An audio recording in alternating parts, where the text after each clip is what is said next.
Well, Ava, welcome to the show. Thanks so much for having me. I appreciate it. Yeah, it's my pleasure. So, where are you joining us from in Colorado? Colorado Springs.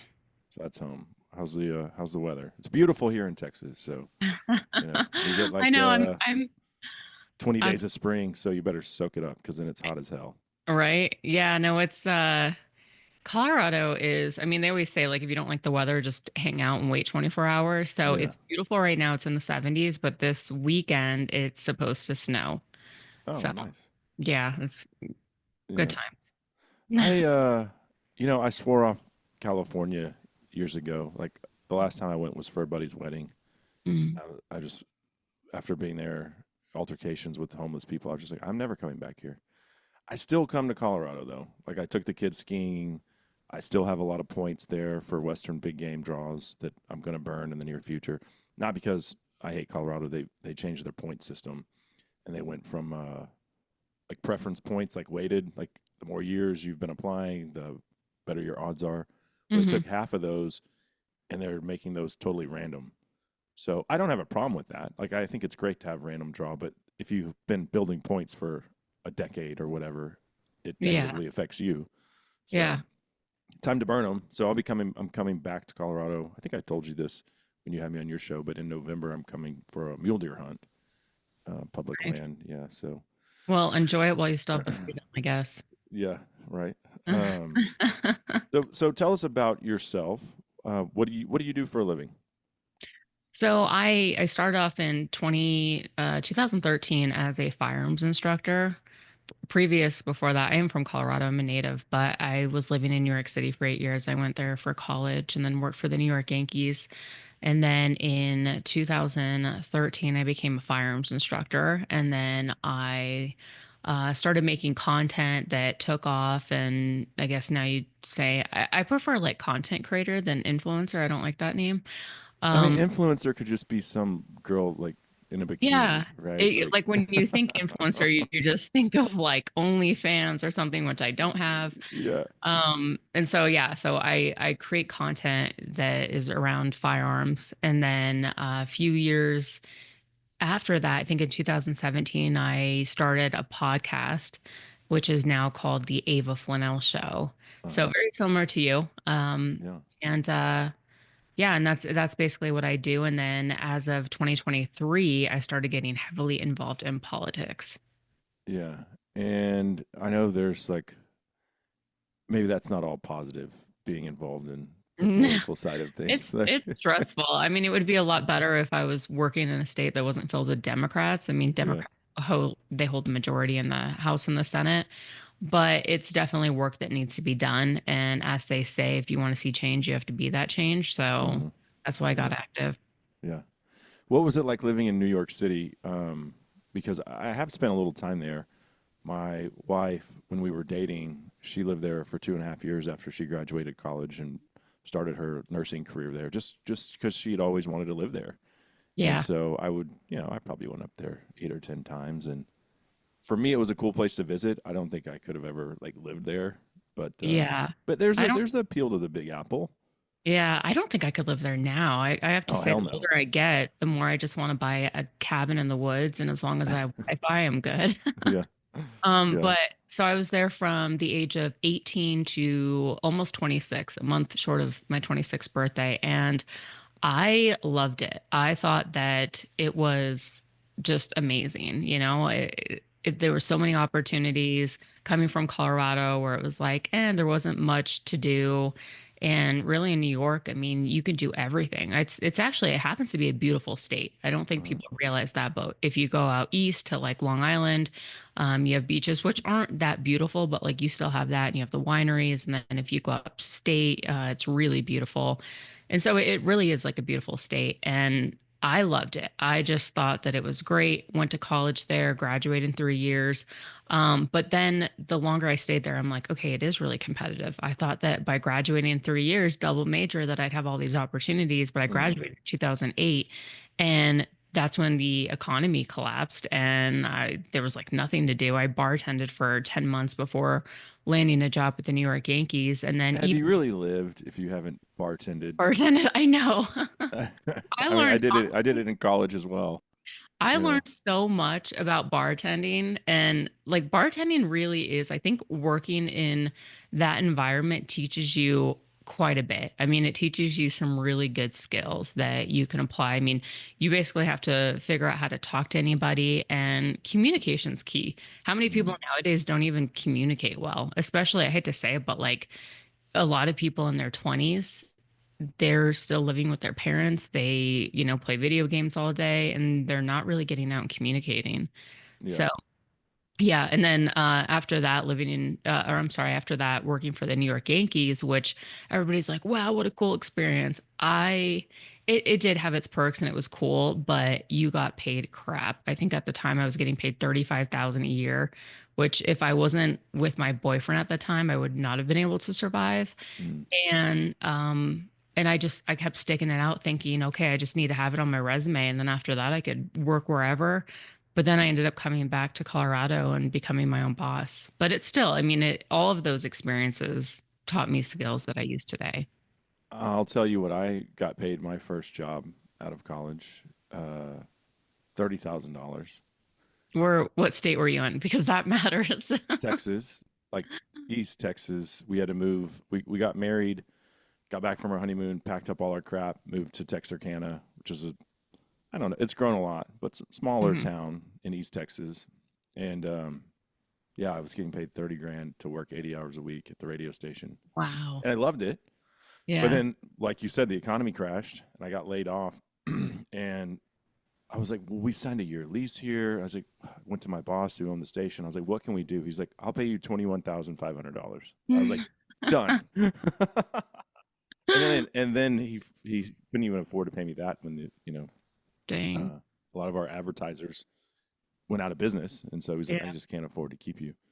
So yeah, but Texarkana was cool. I mean, a lot of outdoor opportunity there. You did have to drive. There was this road called State Line, which is the Mhm. Texas Arkansas border, and I had to drive to Arkansas to buy beer because they didn't Wow. sell it in Texarkana. Wow. That's Yeah. crazy. Mm-hmm. Yeah. So you moved back to Colorado, started your own business, Yeah. and you've been doing the podcast since 2017. So what do you focus primarily on, on your show? Well, so I just, had you as a guest on my show. That basically, I mean, I realized, so the media likes to demonize gun owners in the Mm-hmm. gun industry, and I wanted to humanize it. And I thought that, the more people that I started talking to, I realized that they had a very similar story to me because I only shot my first gun at the age of 25. And a lot of people are like that. Or even if they had been shooting at the age of 5, they still had a story to tell and how they got involved in the industry. And I just thought it was very fascinating. And so I wanted to shed light on that. And that's ultimately why I started that podcast is, just interviewing really cool people in the industry, manufacturers. I mean, everybody has a story to tell. And I think that a lot of people, when they buy a product or they support a content creator or something like that, it's always cool to know what that story is behind that person. Mm-hmm. And Mm-hmm. then a few years after, then I started adding politics, like a political segment. And again, just kind of talking to other people. A lot of people had no idea what was going on in the industry when it came to gun rights. And so, unless you're at the Capitol or, you're, working for a gun organization, most people had no idea that this was going on. And so I decided to add that segment and just educate people on like, hey, this is what's happening when it comes to our gun rights. Mm-hmm. And people need to, they need to know and they need to, take action, especially if we want to keep our Second Amendment rights. Yeah. Um, well, and who would have ever thought, looking back even a decade ago, that Hmm. the great state of Colorado was full of Western cowboy and gun culture. I mean, those and horses, like those are the things I think of when I think of Colorado. Maybe Yeah. skiing. Yeah. Uh, and now you look at Colorado and it's like, what happened? How did we get here so quickly? It's everything that California has proven, hey, don't do it this way. And then Colorado's like, we see what you're doing. We like it. So Yeah. we're gonna try to one up you. Honestly, a lot of people think that it is from people from California moving into these other states. I mean, maybe that does play a role to some extent. I think it's money. we got infiltrated by Bloomberg, Soros, even Polis, our governor. You know, Mm, they're all billionaires and they flooded the market with their ridiculous, campaign strategies. I'd like to think that our voting is, sorry, I didn't mean to clear my throat right in the mic. But I would like to think that, our voting system isn't fraudulent, and even that is debatable. But I think that honestly, I think it's money. Our state yeah. was bought by Democrats. And I think that that's what's happening to a lot of these other states. And I think honestly, no state is safe. And that's why it's like I keep telling people, wake up. Even if you live in Texas or, the most like Republican state, they're coming after every state. Mm, It's spreading like a disease, and that's why it's really important to stop it. And it's also important that people don't move. People are just like, well, this state is shot, it's time to move. um because eventually no state is going to be safe and there's not going to be any place to move to. yeah. So it's really important to fight it and put the fire out where it stands. Well, I'm not saying that the 2020 election was stolen. It was definitely influenced by social media and Yeah. um, traditional media outlets suppressing things like the Hunter Biden laptop story and a ton of other stuff. But I mean, Zuckerberg's admitted that the Biden campaign, he wasn't even president, but I they were know. flexing on him so hard. They're like, well, we're going to do what they say. Like, well, you didn't have to do what they said. You chose to. Hmm. So you're guilty too. But I look at a place like Arizona where there's no way that Carrie Lake lost to Hobbs, who was the attorney general, who's in her basement during the entire election cycle, and Yeah. Carrie Lake's playing to packed houses. And well, oh, by the way, Hobbs oversees the election as the attorney general. Give me a break. Like, Yeah. I don't buy that for a minute. Yeah, Hmm. I know. I agree. I know it's like, yeah, some of the stuff it's like, all right, we need to see the proof. Like we need to see the paper trail because Yeah, it's not adding up. yeah. Well, we did have a major victory in Colorado, defeating Prop 127, the mountain lion ban, which was so significant for the entire hunting and conservation community because, and it's the same with guns, right?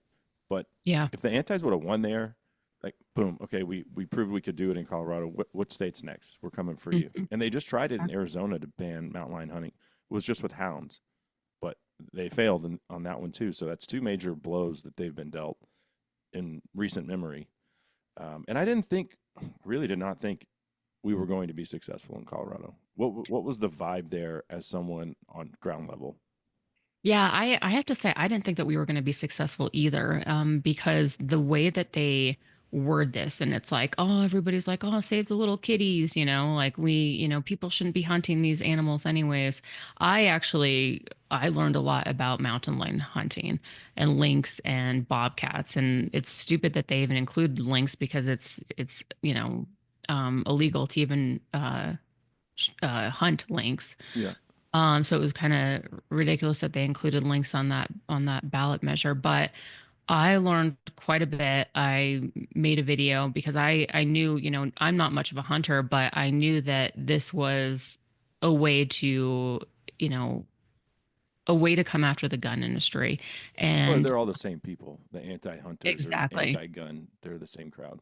And I have to hand it to the Democrats. I mean, they're pretty smart where they come at it from different angles. It's not just like, okay, they're coming at it from one angle every time. And so this was another angle that they were taking in order to ultimately ban, if they ban hunting, they could ban guns because, well, we don't need guns as a Right. result because there's no hunting and it starts with mountain lions, but it could ultimately go on to, other animals as well. Um, and yeah, I mean, I was proud of a lot of people who stepped up to fight that bill. Unfortunately, we weren't as successful with some of these other props. Like there was Prop KK, and that was the 6.5% excise tax on guns and ammo and gun related gear that passed. But it was also phrased in such a way that I don't think people even knew what they were voting on because a few weeks after I was teaching a concealed carry class and I told people, I was like, well, when the excise tax goes into effect, and they're like, wait, what? And I was like, well, did you guys vote? And they said, yeah. I said, well, it was on the ballot. And they didn't even realize that they voted for it. And I knew that was going to happen because whoever passes a certain bill or whoever pays for that proposition ultimately gets to decide how they word it. And I knew that they were going to word it in a way that was either going to be confusing, it was going to virtue signal, make people feel bad if they voted against it, because, whatever fees they collect, it would ultimately help victims, quote unquote victims. It's actually lining the pockets of organizations that are fighting gun rights. Hmm. And so I knew that was going to happen. But them ultimately, I mean, not being able to pass 127 was a huge success.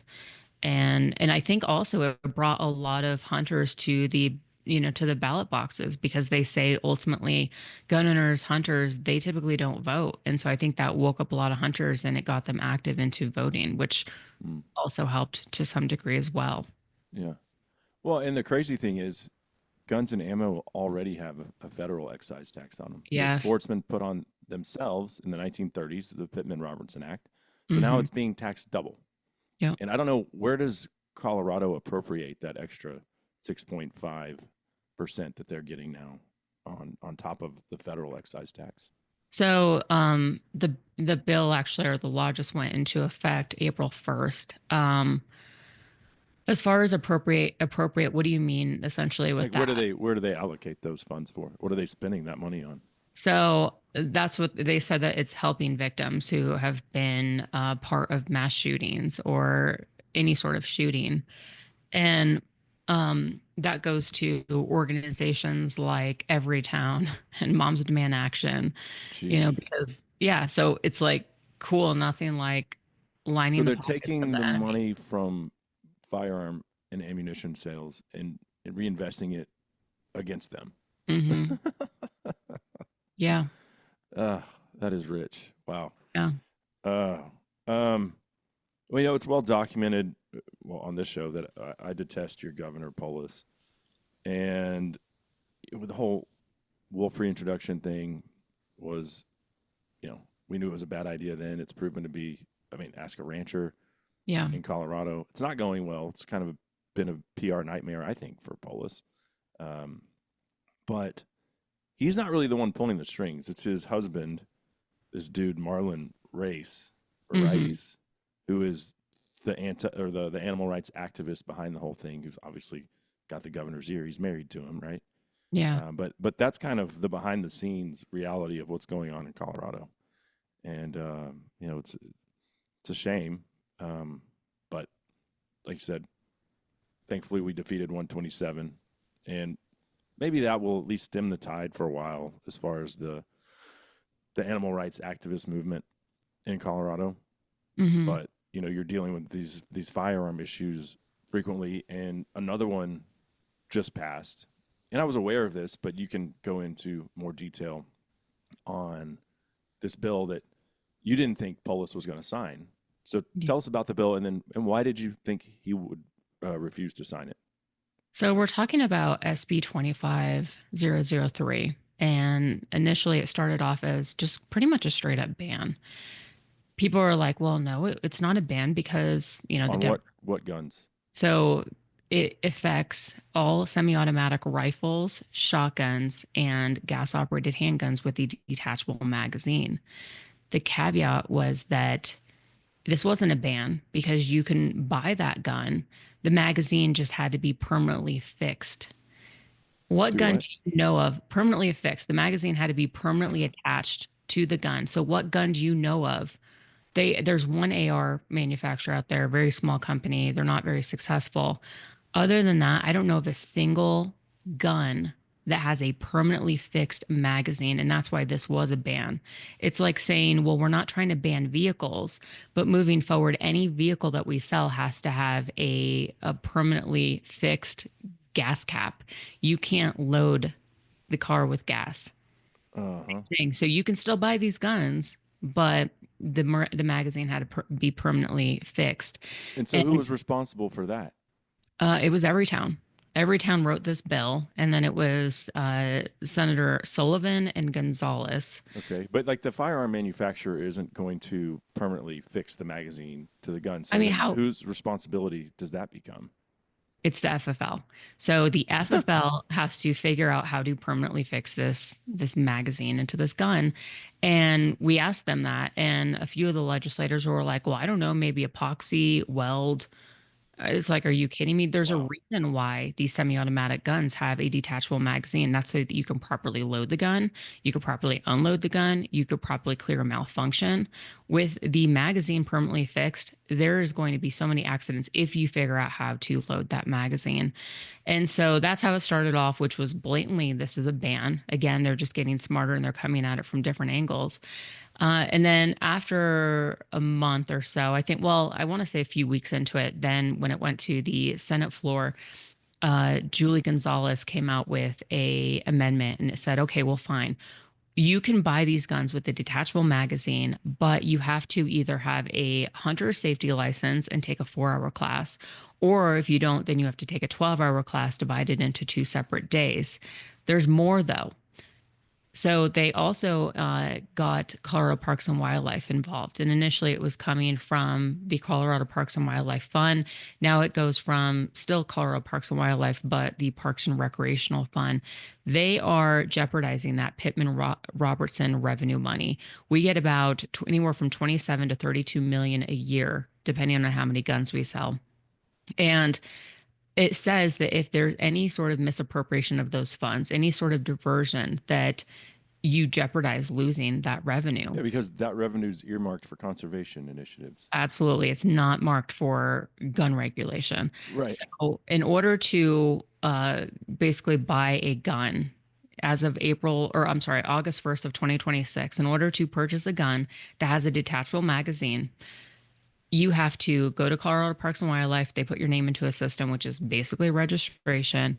You have to go find a third party background check, do a pre shopping background check, because it's not like they don't already do that when you buy the gun. Right. Then you have to find a certified instructor. So, as an instructor, if I wanted to teach this BS class, I have to get recertified in order to teach this quote unquote safety class, which is identical to the 8 hour concealed carry class that we are required to now teach. And then after that, you have to then make your appointment with the sheriff's department, and he has the final say whether you can get your eligibility card, which only lasts 5 years. I've done the math on all of these steps. It's going to cost at least $300, and that's if a 12-hour class costs $100, which I doubt is going to be the case. It's probably going to be more expensive than that. It also is going to take time. Right now in my county, just to get your concealed carry permit, you're looking at an 8 month span. So it Mm. takes 8 months by the time you get your appointment with the sheriff's department and they give you that card and you have it in hand. So imagine all these additional steps, which most of these, I mean, Colorado Parks and Wildlife, the sheriff, it's going to take time. There's only three, to my understanding, there's only three Colorado Parks and Wildlife employees handling this for the entire state. Well, So I've got a couple questions on that. Number one, 8 months. Okay, I'm a young woman. I've somehow gotten into an abusive relationship. My yeah, boyfriend hits me, and I can't defend myself. I have to wait 8 months. yeah, if you want to carry outside your house concealed, which I absolutely recommend because open carrying just kind of makes you more of a target. Yeah. I mean, people personally, I think if I couldn't get a firearm legally, I would see this woman walking down the street with a gun on her hip, and I'd be like, let's just attack her. So yeah, I mean, if you want to conceal carry outside your house, you have to go through this whole process and wait 8 months before you are able to legally conceal carry. And they came out with a bill this year that would bring on constitutional carry. It got struck down immediately. It didn't make it out of the Yeah. committee. I did take the CHL course probably 12, 13 years ago. You had to in Texas to conceal carry. You don't anymore. So my CHL, I let it expire. There's no need for it. Like if Yeah. you can legally buy a gun, you can just carry, which I think should be the status quo everywhere. Um, but so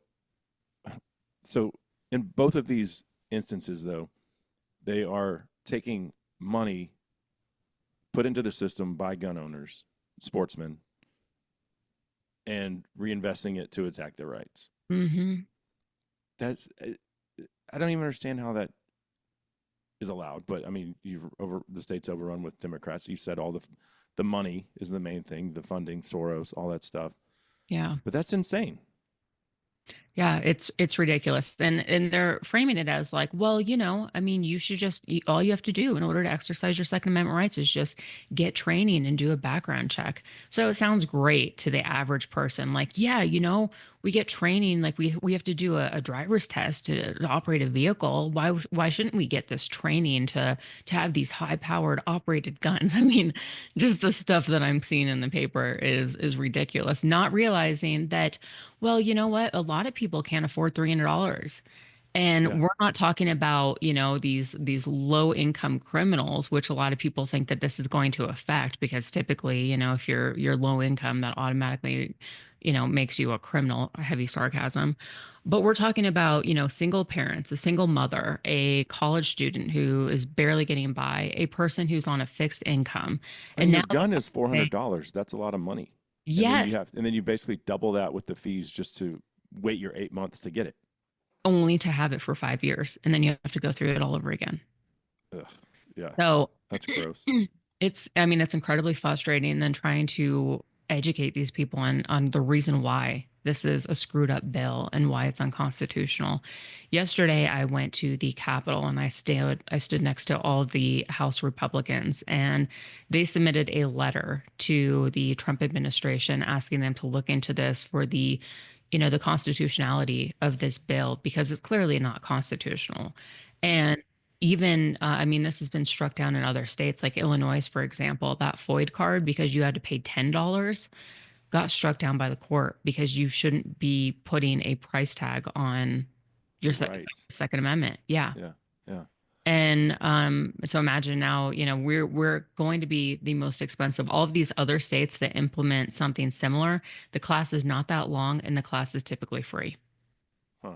which I So, still think, I mean, there's still lawsuits against it. It just yeah. hasn't, So where is the NRA? Where is GOA?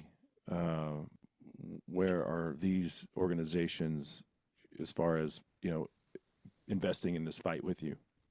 GOA is non-existent, unfortunately. GOA, and I hate to really badmouth any organizations because I think GOA probably does a pretty good job in other states Uh-huh. or maybe nationally, but they have not been around for years. And I mean, we've talked to them. I actually had a meeting with GOA at SHOT Show and with Chris Stone and told him, I'm like, where are you guys? Like, we need help. We are getting inundated with all these bills, and you We're guys getting our ass kicked here.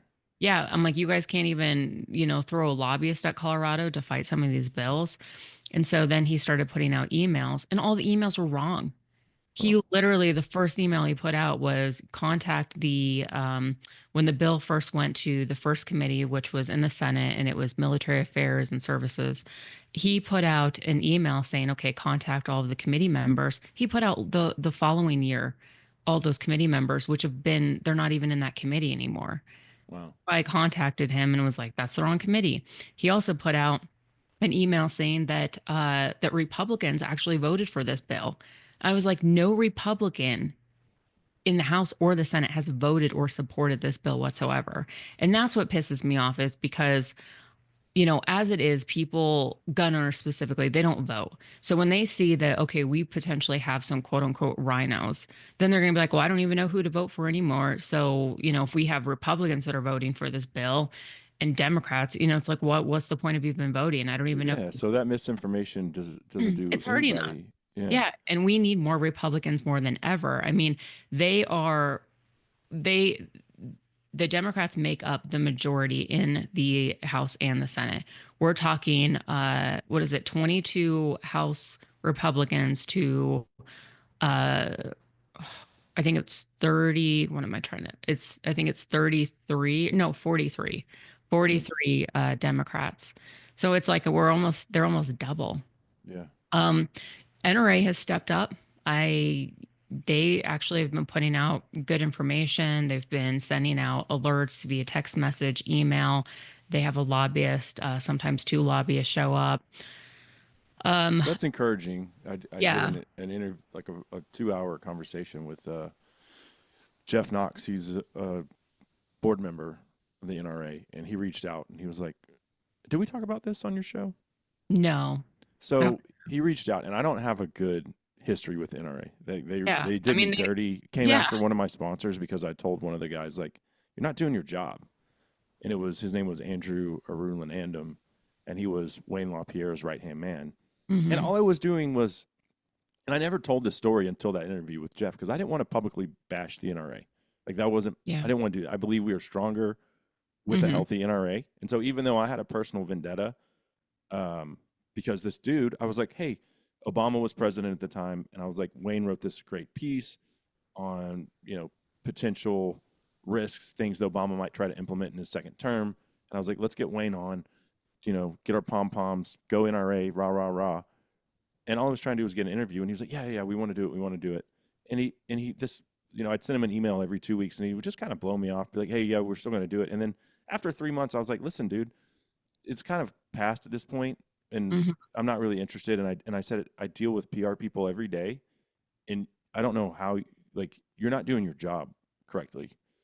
And he went to my website, saw Cabela's was a big sponsor, called Cabela's apparently, because when the contract was up for renewal, Cabela's was like, well, we can't renew, the NRA. Wow. Yeah. So I just kind of washed my hands, be like, oh, I'm done with the NRA, whatever. Yeah. Never publicly bashed him. So this guy Jeff Knox reached out to me, and his family has a long history of working with NRA and being in the firearms industry. His dad was actually pretty famous as far as a gun writer, and he reached out and I'm not doing it if Andrew's still involved with the NRA in any way, shape, or form. He's like, Hmm. no, he's gone. And I was like, okay. And he's like, let me try to convince you to come back to the NRA. And the whole scandal with Wayne and Yeah. all of the money that he was spending on trips and flights and first class and the presidential suites at every hotel he Yeah. was staying at. Um, the NRA lost 1.5 million members in about the last 4 years, but they have new leadership, and so I'm encouraged, and I am Yeah. going. I haven't yet, but I am going to rejoin for the first time in over a decade. So Yeah, I mean they still have a little bit of work to do, but I think that they did, I mean they cleaned they're house. definitely trying, yeah. Yeah. And I've been really impressed with the lobbyist that we have in Colorado. I've become friends with him, which I'm like, gosh, I'm friends with the NRA. And then on top of that, I joined Colorado State Shooting Association. I'm the vice president of legislative engagement, and they are a charter of the NRA, which I'm like, cool, Ava, way to go. You're just now, you're in with the enemy. But what I like about CSSA is whatever funds they raise, they don't give to the NRA. The NRA is helping us. They're giving them money, which helps with lawsuits. They just brought on a lawsuit against that excise tax, and it's nice because so it's brought on by Colorado State Shooting Association, the NRA, Firearms Policy Coalition, and Second Amendment Foundation.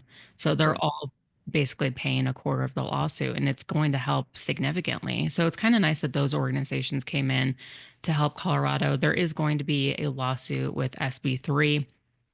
We're just trying to figure out if there's some way to get around it because typically you can't bring on a lawsuit until the day of enactment. So we don't Mm, want to wait until August 1st of 2026. yeah. We want this handled now, and then hopefully once, if we bring on a lawsuit, there could be an injunction which would stop this. Yeah.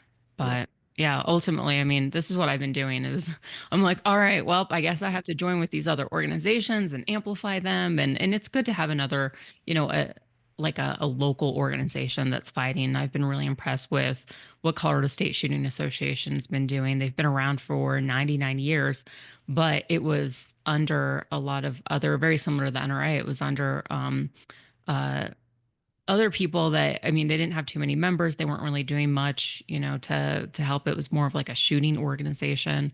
Uh-huh.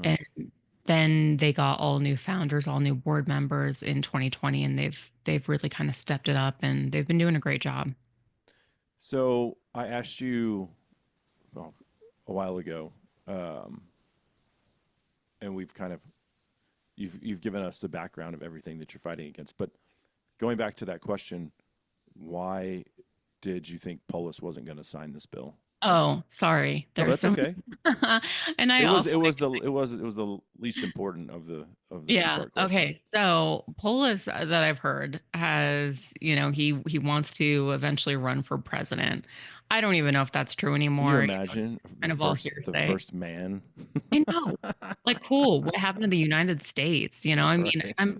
I'm not against people who are gay or No, bi me or neither. lesbian, but it's just like, yeah, I mean, even even with the whole trans thing, I mean, it's gotten really out of hand. It's Yeah. gotten really crazy. And that's a whole nother I could go down like what Colorado's trying to pass with that. It's Yeah. insane. But so I didn't think that he was going to sign it because of his political aspirations. And I thought, if anything, he was going to allow it to sit on his desk for 10 days. After 10 days, it automatically becomes law. And I thought that he was going to passively, allow it to become law. And that way he would be like, well, I've just gotten inundated with all these bills and I didn't even realize that, that it became law and I would have stopped it if I could have. I could just imagine him saying something Yeah. like that. So the fact that he signed it and he signed it after it being on his desk for, I want to say like, 5 minutes. well, like four or five business days. Mhm. And so it wasn't even like he held out until the end. And I told you on your show, I think this is great because that's a Well, black mark 100%. on his record. Oh, you did Yeah. sign that. Yeah. Yeah. Probably a No, I am miscalculation actually on his moving part. forward. I'm calling this the Jared Polis gun ban. I'm not letting him Mhm. live it down. In fact, Colorado State Shooting Association, they came out with all of this merchandise that has Polis's face on it and it says number one gun salesman. Well, yeah. I mean, And leading up to 2026, everyone's going to be buying everything. yeah. Yeah. Oh, 100%. Yeah. Yeah. I mean, gun stores are, they're doing very well right now in Colorado for now. Uh-huh. Um, and so yeah, I think it's great that he signed it, because now we can absolutely nail him for clearly going against our constitutional rights. And which makes me think, I mean, does he even have political aspirations? Because we all saw, how well it worked for Kamala Harris.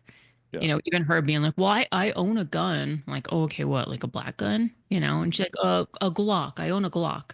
Yeah. But like her Well, wanting to implement a national wide assault weapons ban, that didn't work well for her. So yeah. why the That hell would clip it of how work? the reporter asked her, well, is it mandatory? She goes, or he said, how mandatory is it? And she goes, oh, it's mandatory. Oh, Yeah. I mean, I played that clip on shows, put it on social media. Everybody needed to see that because Mm-hmm. while realistically, could she have done it? Probably not. But the fact that you're basically saying we're Australia, in her opinion, is insane, and we're not having Yeah. it. Mm-hmm. So yeah, good. I'm glad he signed it. That's awesome. Um, does this beat you down? Yeah, I think honestly, after it passed the Senate for concurrence, and this bill took so many steps. I mean, more steps. Typically, it takes about 6 steps for a bill to become a law.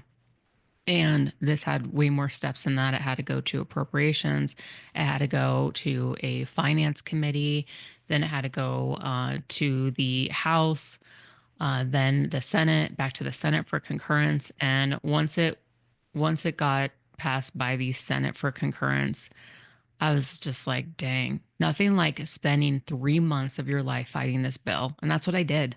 Yeah. I concentrated on this bill. I was so fixated on this stupid bill for the last 3 months. But you know what? It doesn't, because I think that if it passed anyways and I wasn't active, I would constantly be thinking there was something I could have done. So at least Yeah. now I know, like I gave it my all. It's not over. This fight sure as hell is not over. We're going to, whether it's a lawsuit or maybe, the Trump administration will step in and take action. But it's something that I think everybody needs to do. And I gave a speech this past weekend where I said voting's no longer enough. And that's if people even vote. A lot of people Hmm. nowadays aren't even voting, but we've gotten to a position where voting is not enough. You have to have these conversations with other people and educate them. You have to educate yourself.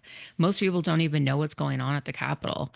If unless you're really following these bills, a lot of times, these bills become laws and then people don't even know until they go to buy a gun. They're like, what do you mean I have to wait 3 days now to get my gun? Yeah. My dad owns a gun store. And I saw Mm. that so many times where it's like, or they go to take a concealed carry class and they're like, what do you mean now? It's an 8 hour requirement plus shooting plus a test. And that's what's unfortunate is we've gotten to a point where sticking your head in the sand is no longer enough. We have to educate ourselves. I've put out a lot of content, lots of videos educating people on what the facts are.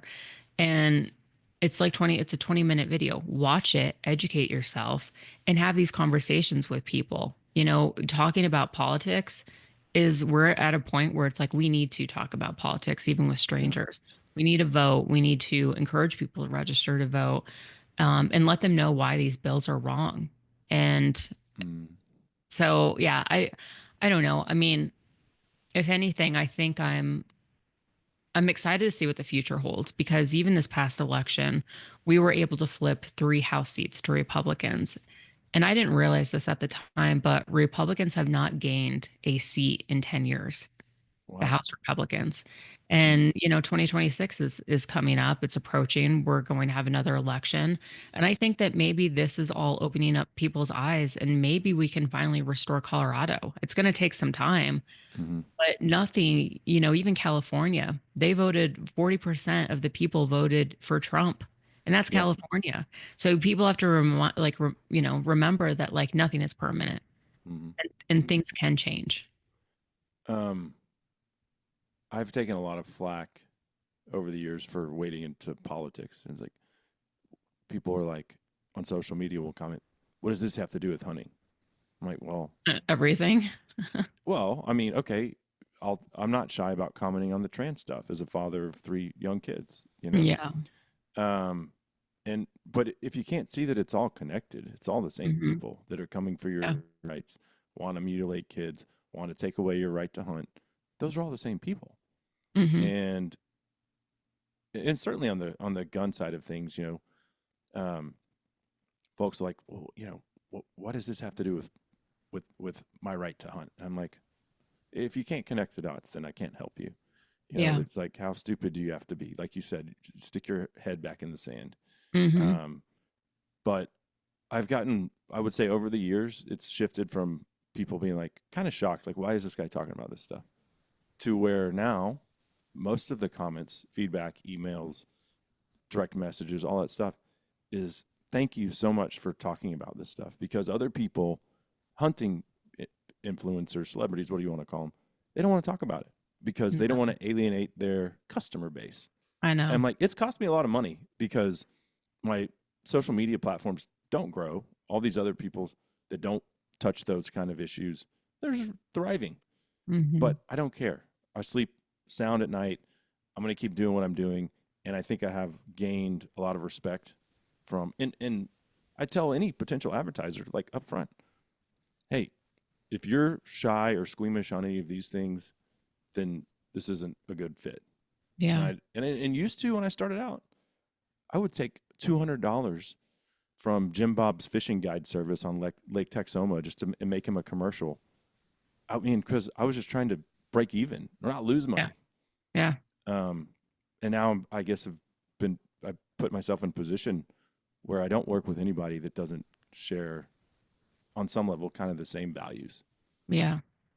Absolutely. I mean, they're trying to take over the United States. They're changing values, family values, American values, and I feel the same way. And you know, maybe a lot of times people think that I'm outspoken, but it's something that, like you, I sleep well at night, knowing that I Yeah. stuck up and stood up to what I believe in.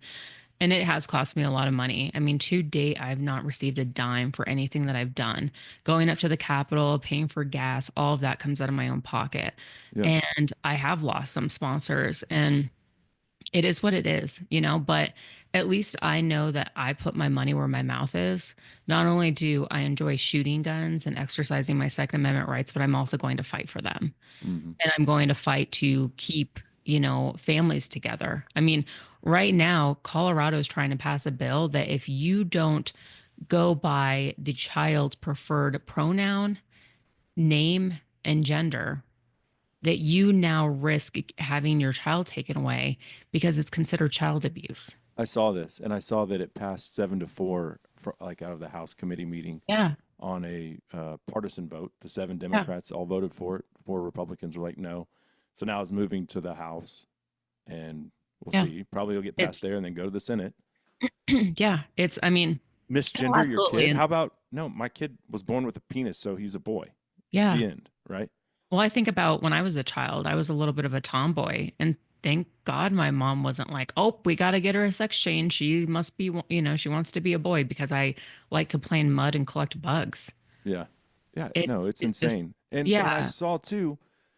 Colorado has a what is it called? Amendment 16. So it was yeah. up for discussion, and the chair, I guess the Democratic chair, this woman, Mhm. invoked Amendment 16, which shut down the conversation, Yeah. which It was means on, we can't even talk on, about it. We're moving straight to a vote, no discourse, no discussion, shut it down. yeah, that was on Classic 4 stuff. gender bills that she did that all on the same day. She made everybody come in on a Sunday. And then she said, okay, I'm shutting down discussion. Yeah. I'm, implementing Amendment 16. People can't discuss on it and it requires a vote, Yeah. which is Well, just ridiculous. I mean, that should be illegal. you mentioned a second ago they're trying to destroy or take over the country. And I'll play this clip from you from everyone's favorite bartender, AOC. But this was this week, and she's in a room with the pink-haired soccer player dude, Megan Rapinoe, Hmm. who is so oppressed that she's a multimillionaire 10 times Yeah. over, but she's so oppressed in the United States. Let me tell you, I've been to plenty of third world countries. You ain't oppressed if you're living in the United States of America. You want to talk about racism? Go to Africa. Go to, hell, go to the Dominican Republic and see how they talk about the Haitians that share the same island with them, who are a little darker skinned. Hmm. I've seen that racism firsthand. Is there racism in the United States? Yes, there's racism everywhere. But Hmm. this is the most free, least racist place on the face of God's green earth. But here's AOC.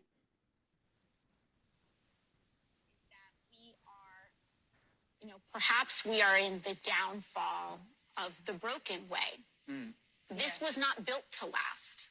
Inequity, injustice is not built to last. It lasts a long time.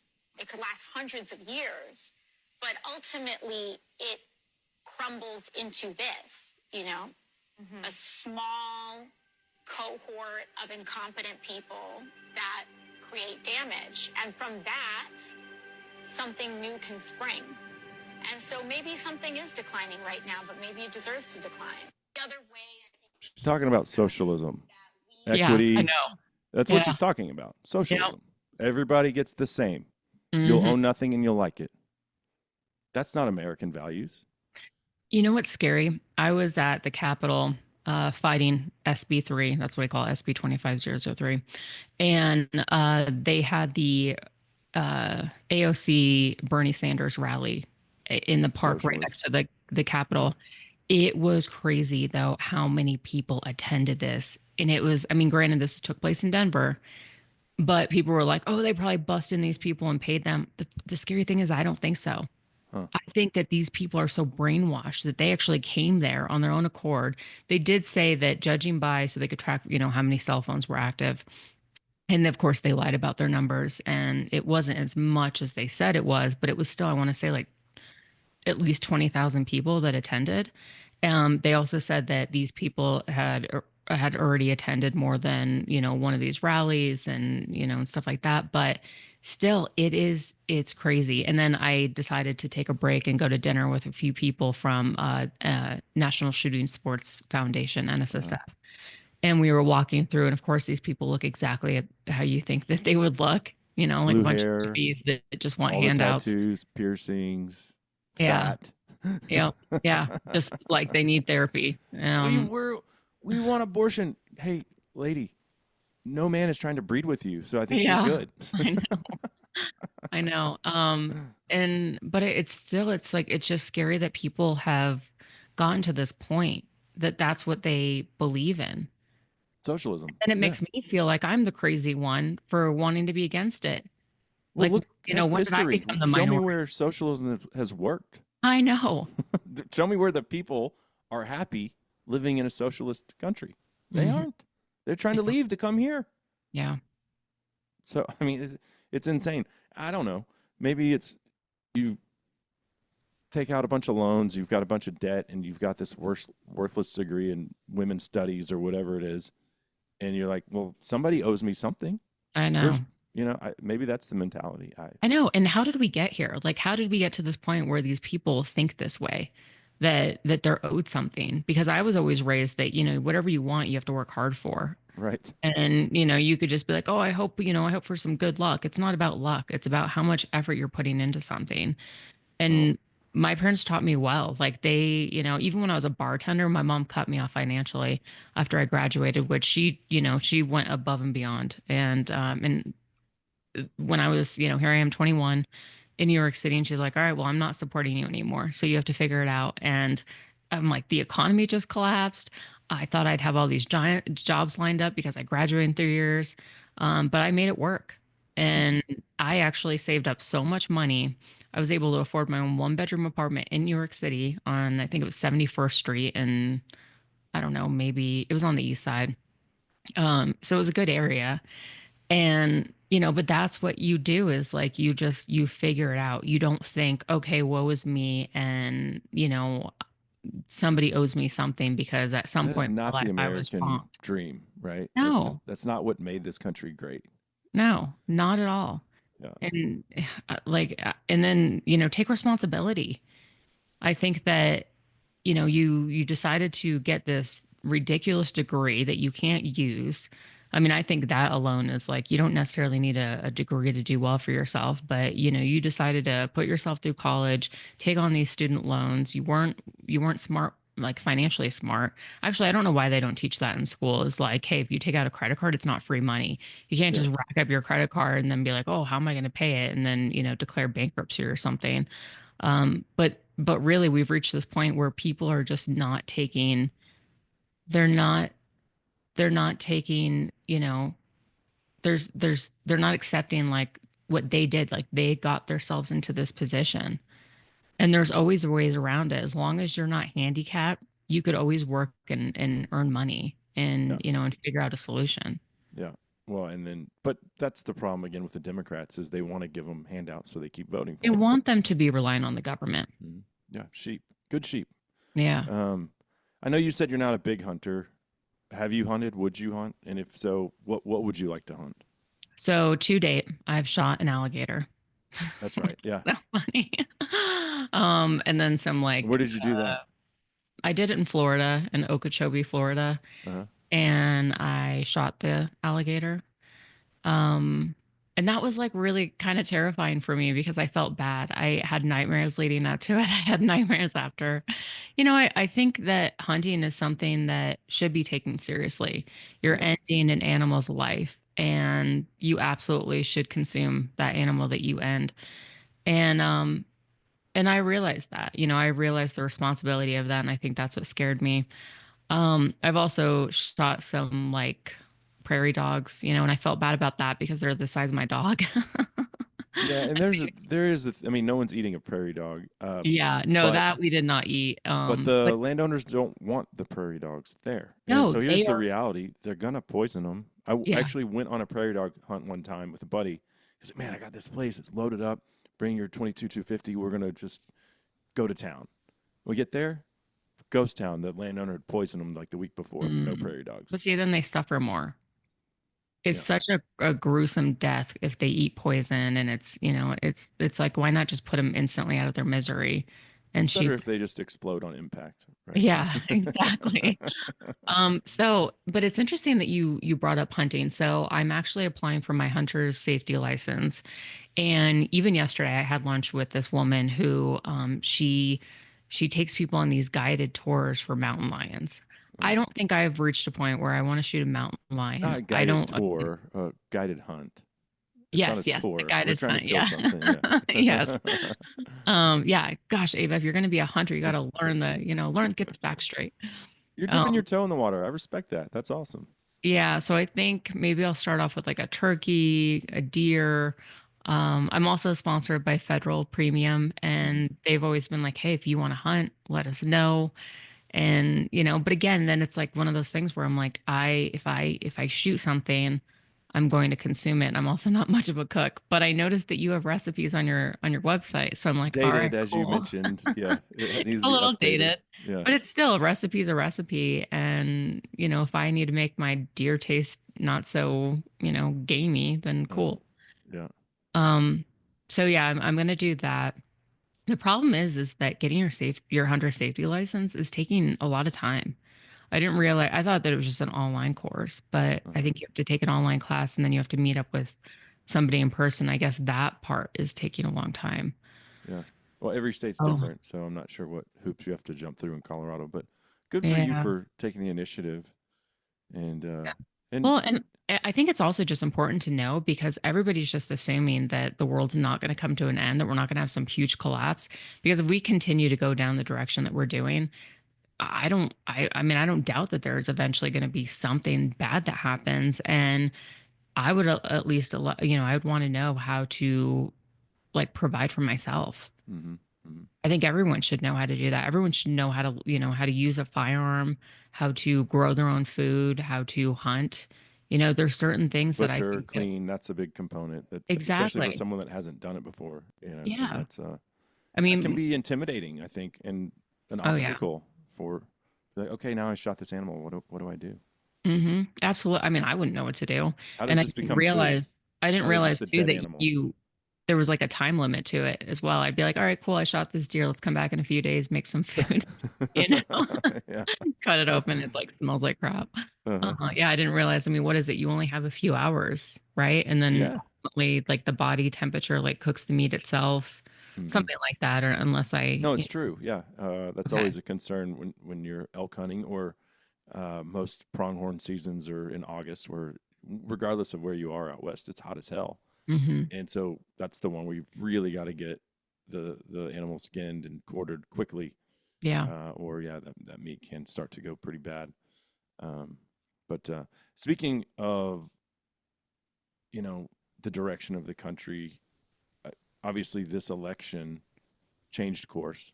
hmm If Kamala Harris would have won, sayonara to Yeah. what we have known in our lifetimes as America. Um, but I saw on your social media that you got to meet President Trump. I did. Yeah. I have to admit, I wasn't like a huge fan. I was always going to vote for him. Yeah, And that's what people need to realize when they're voting. You're not picking somebody to marry. If there's a right. few things that you don't like about that person, oh well, it's literally, and I think this is why I love politics. It's like playing chess, but in real life. And it's figuring out, okay, what is the smartest move? And the smartest move for our country was electing President Trump. And so he came to Colorado. I had the opportunity to meet him, and I was like, what am I going to say to him?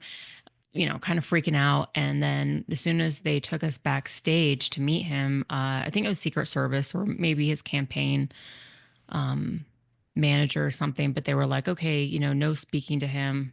You'll take your picture with him and move on. And I'm like, all right, well, I guess I don't have to worry about what I'm going to say to him. When it was my turn, they were like, okay, next up, Ava Flanell. And there was only like 20 of us that had this opportunity. And he's like, oh, Ava, beautiful, beautiful name, just like in his Trump voice. And he's like, what do you do? And so I said, oh, I work in the gun industry. And he's like, oh, fantastic. And then he's like, this is the oddest question ever. He was like, let me ask you. He's like, yeah, that guy who tried to shoot me the other day, a few weeks ago, he said, was that an easy shot for him to take? And I'm just like, Oh my yeah. gosh. How do I say, like, yeah, I mean, if you didn't move your head or if this kid had a little bit more training, you wouldn't be here. And I was like, kind of. Yeah. And he's like, yeah, he's like, that's what my sons tell me. They're big gun advocates. And I said, yeah, I know Don Jr. We follow each other on social media. And he's like, oh, excellent. And then I said, hey, do me a favor. If you become president, don't touch our guns. And he said, oh, no, no, I won't. And then he kept wanting to talk. And I'm looking around like, okay, stop. We're going to get in trouble. We were told not to talk to you. Here I am talking to you. Uh-huh. But he was actually a really easy person to talk to. And he just came off as very down to earth. And it's crazy how the media just has this way of making him look like an idiot or a Yeah. monster or somebody who is, short tempered because he actually was pretty poised, and then I sat through the rally, and I have to say, I mean, that guy has a ton of energy, because after that he went to California, did another rally, and he talked for, I think it was like an hour and a half straight, and it was just, I mean, yeah, he's actually a very impressive person. And I've also noticed that since he's been president, a lot of the stuff that's coming out that the media is putting out, like how he's trying to shut down Medicaid, and that Doge is, it's actually not doing its job, and that it's corrupt and all this stuff. It's actually, it's not true. And if No, people, Doge is getting rid of the corruption. It's yeah, just the exact I know. opposite. And if people just did a little bit of research, I mean, yeah, they're getting rid of Medicaid because immigrants are on Medicaid. We Right. are paying for these people's medical. They have better insurance than most people, and we're paying for it. I Hmm. mean, it's costing U.S. citizens a lot of money to aid these illegal immigrants. And so it's like, yeah, if you just do a little bit of research, you'll actually figure it out, and figure out that, like, the media is also corrupt, and they're not Oh yeah, putting they're lying through actual their teeth. information. But the thing 100%. is that it's a shock, and people don't like change. They don't like immediate change. Yeah. And when you come in and shock a broken system to try to fix it, there's gonna be people that balk at that, and especially the left leaning politicians who've been. I mean, the money just goes in a circle, right? Hmm. All of this waste, USAID, all of that stuff that they've been cutting, trying to figure out where's the fraud and waste and abuse. Yeah. Well, it all's just in a circle, and it's it might be a politician's friend who's a contractor who gets the contract, right, and then gets reinvested in their reelection campaign, Hmm. and it's like, oh no, our slush fund is being cut off, and that's why they're all crying about it. Not because Hmm. they care. They do not. They don't give a crap No. about wasting your money. It's now we might not get as much of it in our own pockets as we used to. Hmm. Yeah. And the thing is everybody should care. I mean, the US is, what is it, 35 trillion in debt? Mm. In any household, what do you do when you're in debt? Cut. Yeah, you have to cut back on a lot of spending. And maybe, you're not going to like it, and it might actually impact us, but that's something that we have to do, because if we continue to go down this road, we're no longer going to be the best country to live in. We're Yeah. going to be a country that's incredibly in debt, and Mm. other countries are going to start, setting the standard and being better than us. And so we need to take action. Hmm. There's some left leaning celebrities, mouthpieces that, well, I mean, Joe Rogan, for example, he took his red pill and Hmm. he's all Trump now. And why wouldn't he be after what they did to him during the whole Yeah. COVID thing? He's eating horse paste, all this stuff. He sees the direction the country's going, and then you know Trump has the wherewithal to be like, I'm going to go on Joe Rogan's podcast, and what stuff like that does is it lets people see that he isn't a monster. Hmm. He's actually kind of a cool guy. Like, have a conversation with him. And Bill Maher is the one that, well, I was getting to this, who recently was invited to the White House. A lot of his audience took issue with the fact that he would even go sit down with Trump. But he's like, the president invited me to go. I'm going to go.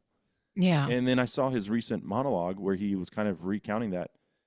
And he was like, he was actually pretty cool. And what he did was, Yeah.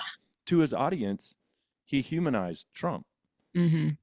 and said, he's not a bad guy at all. He laughed. We told jokes, but mostly kind of like, he said, in your brief interaction with him, he asked you questions and he said, he really just want to know what I thought about stuff, Hmm. and steered the conversation more towards me, where, people always say, oh, he's just going to steer the conversation. He's going to be demonstrative, be in your face. No, he said it was the exact opposite. Egotistical.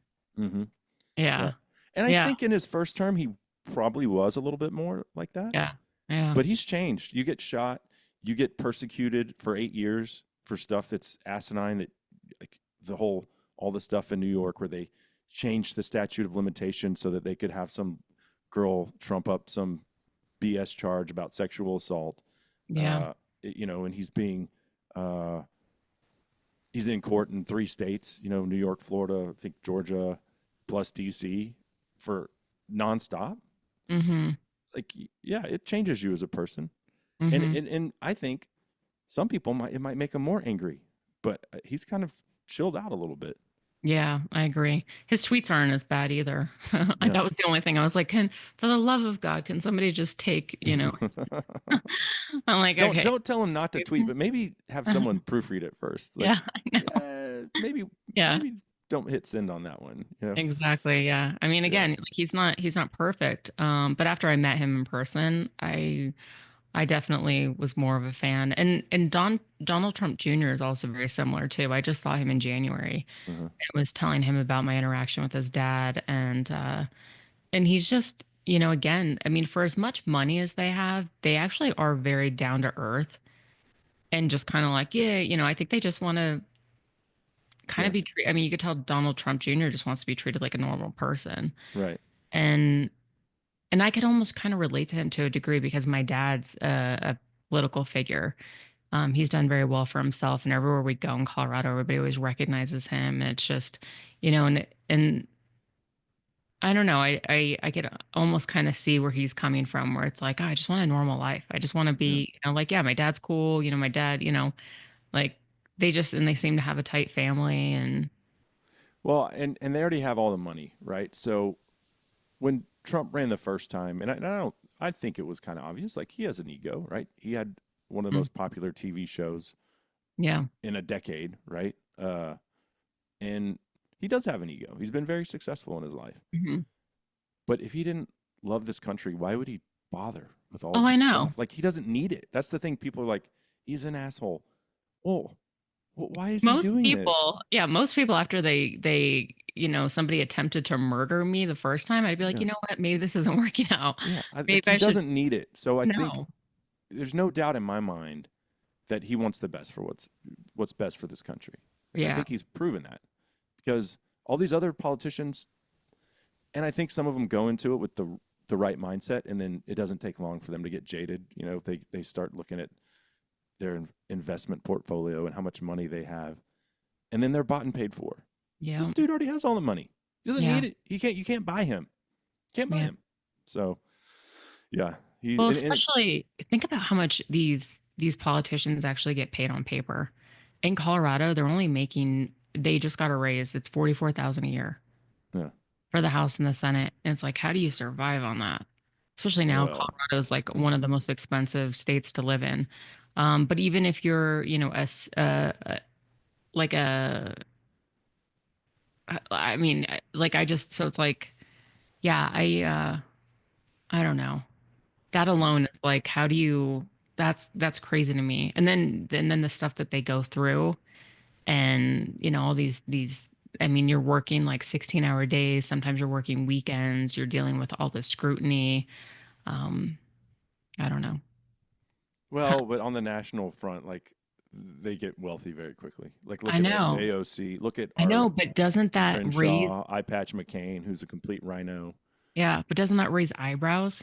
How are they getting so much money when they are, I think from a national level, I think it starts at like 175 or Mm. something, maybe less than that. I don't know. But But how is Pelosi worth 80 million or whatever it yeah, is? I Yeah, know. right. Raises questions. But Yeah. what is your favorite concealed carry gun? I'm full disclosure, am sponsored by Rose by Sig Sauer, Right. and I'm also sponsored by IWI. But I only, very much like you, I choose to work with these companies. I have other options out there. And I have to say, the P365 is phenomenal. I wasn't really a fan when it first came out. I was like, there's a few hiccups. It didn't feel as comfortable to shoot. And then I also really love the IWI Masada Slim. So that gun is only 450 MSRP, so you can get it for under $400 usually. That's phenomenal. The only problem is you can't find it as it's not as, readily available. Um it's a little bit more difficult to find. But then the P365, any iteration, whether it's the rose and it's rose gold or if it's just the regular, just I love a good like the P365 chambered in 9 millimeter. Every iteration I've loved. Uh-huh. So Uh-huh. those are my both those guns I can still carry. Well, in 9 millimeter, and 223 are the two most Mm-hmm. popular calibers sold in America, and you have Democrat hunters that vote against the Second Amendment, Yeah. and those two calibers are responsible for, I don't know what percentage of Pittman Robertson dollars is, but it's significant, right? And Mhm. it's not just from hunters, it's people like you who, yeah, maybe you'll get into hunting, want Yeah. to, but you're buying ammo because you like to shoot, right? And you like to train. And Hmm. there's more people that do that than there are that hunt. Yeah. And you say, "Oh, we got to get rid of these high capacity magazines and these semi-automatic weapons." And dude, they're funding what you love to hunt. I know. I know. So, yeah, Yeah, I that's think one struggle that I have. Like, I I'll know. beat my head against the wall. Like, how can you be so blind? Yeah, well, and the thing is too, so even with this whole SB3 bill, I was looking at research. The FBI has put out statistics where, it shows you the murders that have taken place and what tool was used. There has actually been more murders caused by hands and feet than there have been with rifles and shotguns. And again, it's like this bill, if it was really about safety, I mean, there was more murders caused by then knives, and then number one tool used was handguns. But Oh, it's we not had really that standing horrible for any. stabbing right here in my backyard, like There's 10 horrible days stabbings ago. here in Colorado too. People are You like saw the kid that beheading. stabbed the guy at the track meet? No, I didn't see that. Oh, we had a terrible story. So in Frisco, which is the next town over from me, like 20 minutes away, there was Hmm. a track meet, and this kid was sitting with the wrong school. And this guy who was the captain of the football team kind of said, "Hey, bud, you're in the wrong spot." And then there was, like, some people say, a little bit of a scuffle, like maybe he just kind of touched him, right? There wasn't any fist thrown or anything. And the next thing you know, the kid pulls a knife out of his backpack and stabs him in the heart, and he's dead within 30 seconds. Wow.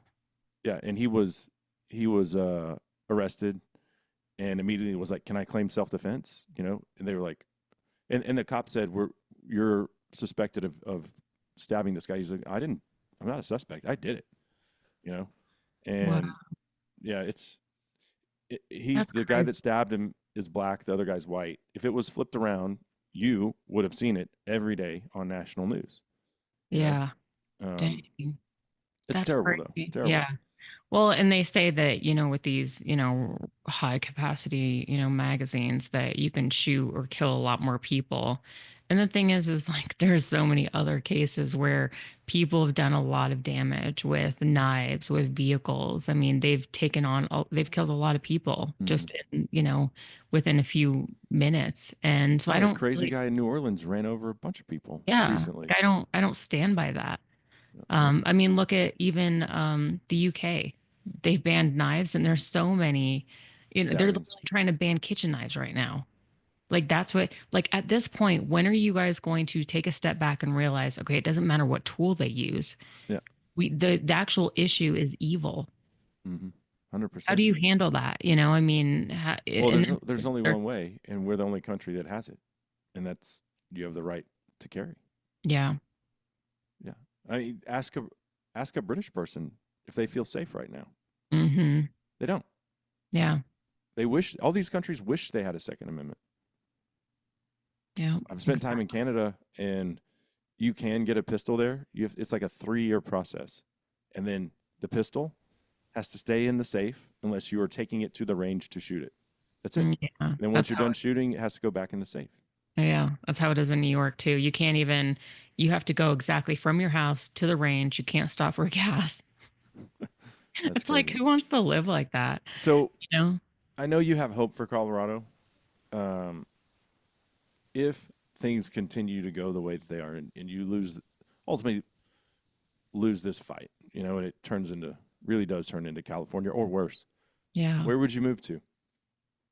I don't know. That is something that I've thought about because, it seems like each year we're getting hit by more and more gun bills. I mean, this was only the surface. There's so many other bills like they're trying to ban open carry if you're talking about politics. You can't Mm, go, you can't have a gun on your hip and go canvass houses, ask them if they're going to vote, if they're registered to vote.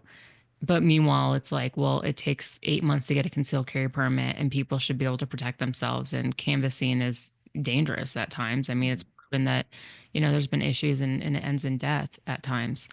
Um, so I don't know. I mean, it just sucks because the Democrats are getting these beautiful states, and then no offense, but what are we? We're stuck with Texas, Hey, come on now. flat, ugly states. That is not true.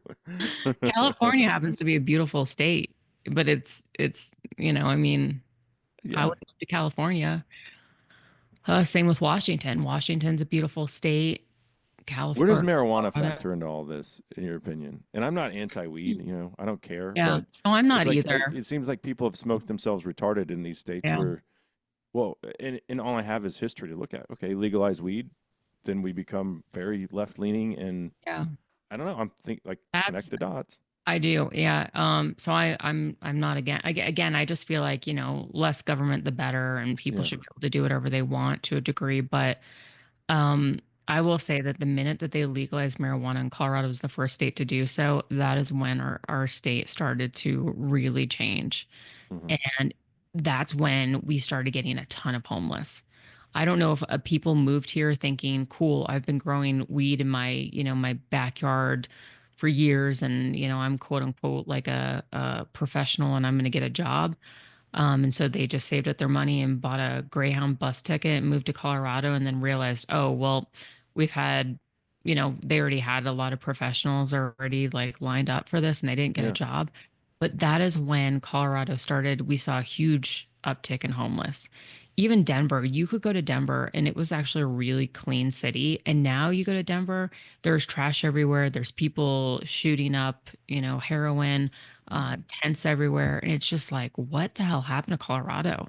Yeah.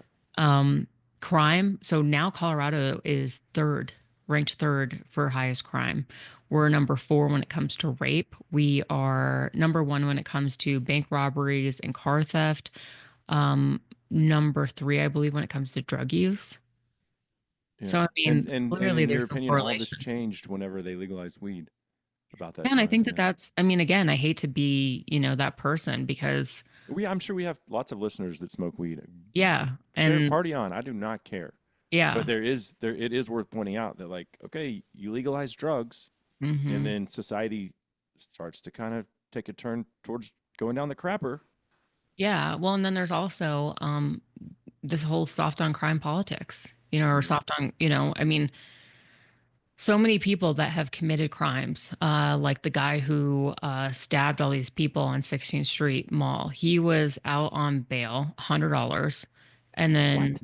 left there. Yeah, left there, and then stabbed a bunch of people, including a few airline attendants that had a few hours to kill. And so they're like, "Oh, I'm gonna go downtown, Denver, see what it's all about." 16th Street Mall has gotten so disgusting, unsafe, and then they ended up dying because they just, all these people, they typically, the people that are committing these crimes, these like heinous acts of murder, um all have a criminal record for the most part.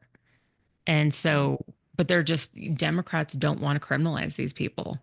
I mean, they were they actually had a bill, um and I got to check the status of this bill, but these Democrats were trying to make it so that if you were to shoot in a crowd, if you didn't kill anybody, you would have um, less of a what am I trying to say? Less crime, like Uh-huh. less of a conviction than if you were to actually shoot in a crowd and shoot somebody. Huh. And it's like, cool. So now if you're, a crappy shot that Why? now Why? you're like getting, but it's like, it's still, regardless, you still carried out this crime where you had no respect for another person's life, and you shot into a crowd or you tried to shoot somebody. And just because you missed does not mean that you should be penalized less than the person who Mm-hmm. actually was able to hit their target. Mm-hmm. Mm. So for whatever reason, they don't want to criminalize people. Yeah. And I They're don't going know. in jail, and that's another thing. We need to make Well, incarcerating people great again. they're also trying to cut expenses, and they're like, hey, look, our jail isn't big enough. We can't, hold all of these people.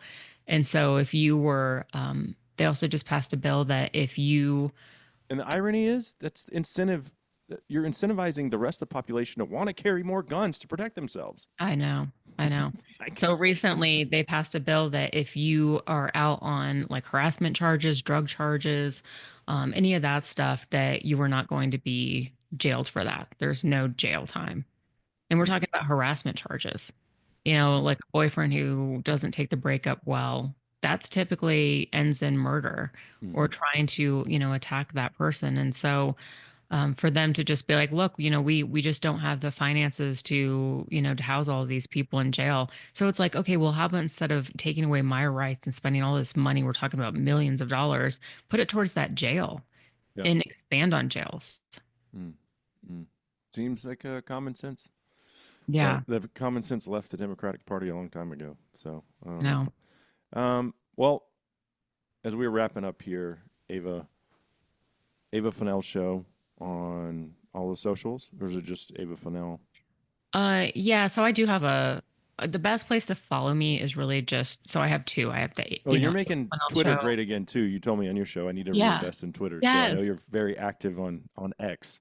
Yeah, it's great because I don't get shadow banned. I don't get penalized for putting the word gun in my post. Yeah. But yeah, if anybody wants to follow me, you can go to the avaflanellshow.com, and there's links to all of my social media and YouTube channel and podcast.